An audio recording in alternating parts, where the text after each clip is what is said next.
Hey everybody, it's Kim. Welcome or welcome back to Bookmarks and Breadsticks.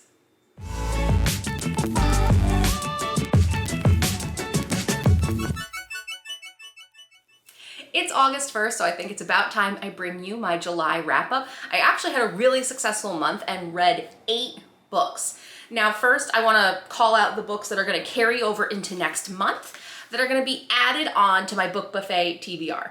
If you haven't heard about book buffet already, where have you been? It starts today. It's a month-long readathon focusing all about culinary nonfiction and food writing and some fiction prompts based on our bingo card. I have a whole playlist linked below and in the cards. I hope you follow and participate with us. So first, what did I not get to this month? So I mentioned in the month of June that I joined a food book club through Kitchen and Letters New York City, which is a New York City based bookstore focusing all about food that I love. So we had a couple of books that I actually read this month for book club. There are 2 that are due that we are having our book club meetings about in August. One is The Rituals of Dinner that I didn't get to. I've started it, but I didn't get far. And The Land Where Lemons Grow by Helena Adel. So this one is in 2 weeks, so I'm gonna try and plow through. This is my big goal for this week in terms of timing. Usually I don't have a specific order to the books that I'm gonna read, but I know that book club's coming for this, and this is a little bit longer. It's 337 pages, which is on the longer side for food writing. A third book that I started but didn't finish, but did go to the book talk for, is Adrian Miller's Black Smoke.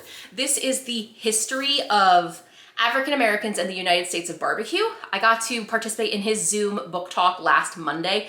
It was so cool.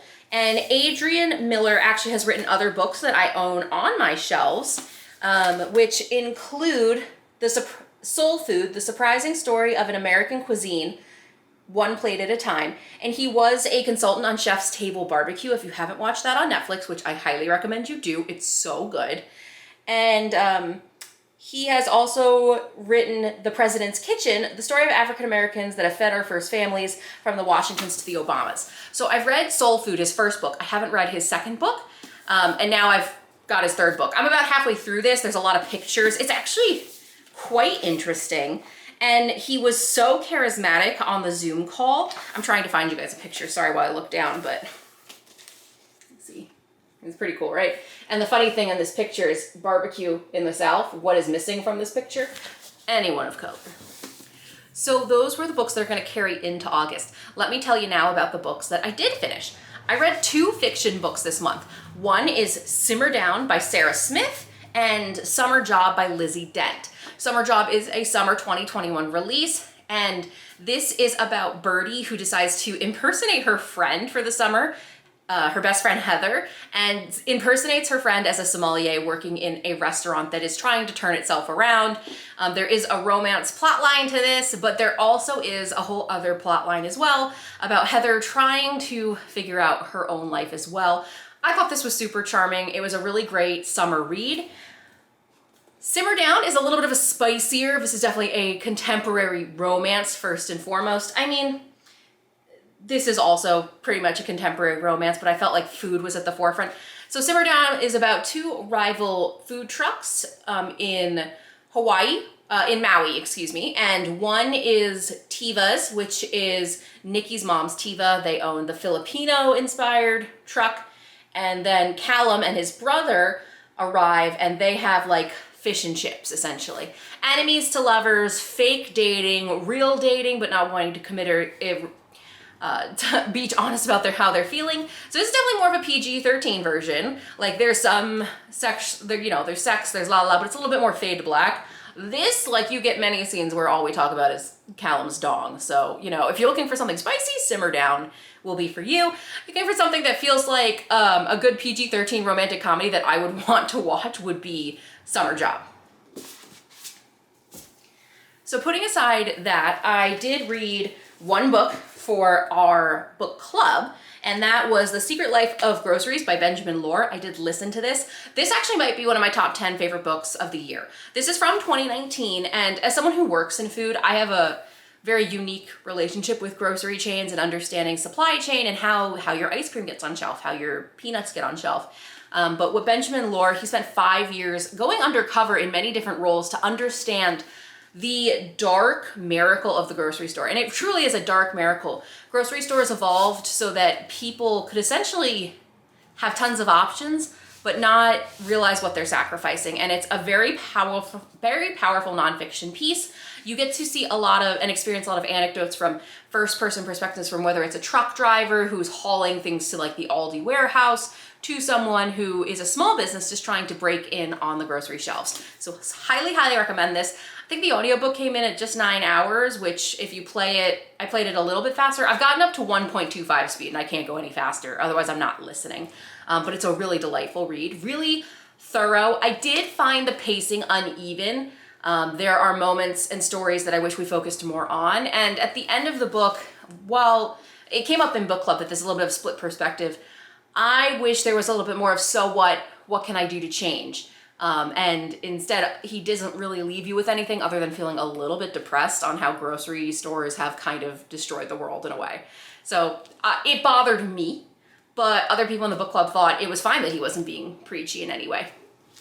Next up is Fermented Foods. This is a book I received from Readathon Books and University of Chicago Press. Thank you so much for sending this to me. I was probably just about finished with it in June and then officially finished it like the 1st or 2nd of July. I actually have been filming my next Read and Discover video where I've actually fermented and made my own pickles. So keep a lookout for that full video. So I'm really excited. I actually don't like pickles, so I'm hoping that I like the pickles that at least I made. Next up, I read The Big Oyster, History on the Half Shell by Mark Kurlansky. I have read some of his books. I own almost all of them. This is another great microhistory book by Mark Kurlansky, all about oysters. And if you're interested about how we can bring oysters back to the Hudson River in the Hudson area, I recommend that you guys check out the Billion Oyster Project. I'll link them down below. Essentially, this is the story about how we essentially almost drove oysters to extinction when they used to be native in New York and around the harbors. But I should clarify that it's a history that leads us up to modern day. This was one of his earlier works, so there's not a lot of discussion about the restoration efforts that are being made to bring oysters back to the region. This was written in 2006. So if you want to see about what activism is being done to help oysters and bring them back to the harbor, again, I recommend checking out the Billion Oyster Project. The last 3 books I read in part with a collaboration with Olive over at a book Olive. We both will be releasing videos next weekend about our book exchange. So I won't tell you much about these books, but I did read The Art of Soviet Cooking, Buzz by Thor Hansen. This is a book. These are the 2 books that Olive gave to me. And then I also read Honey and Venom, The Stories of an Urban Beekeeper. This is one of the books I sent to Olive. I mean, she sent me a bee book, I sent her a bee book, so I picked up my own copy so that I could do a compare and contrast of different bee books, I should say.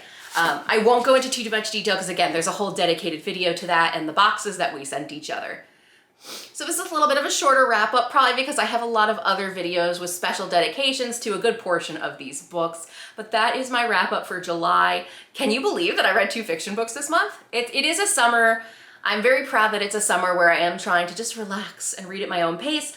I have found that now that I'm traveling back to Chicago 1 day a week with the hour flight there, an hour flight back, and all of the in-between 45-minute train rides, I am getting in a lot of audiobook time, which is really helpful. That's like 4 solid hours of just listening to a book. And some books, if you find them and they're 7 hours long and you put them at 1.25 speed, it's really helping my reading. I'm actually very welcome to the idea. So before I go, don't forget that the Book Buffet Readathon is alive and well.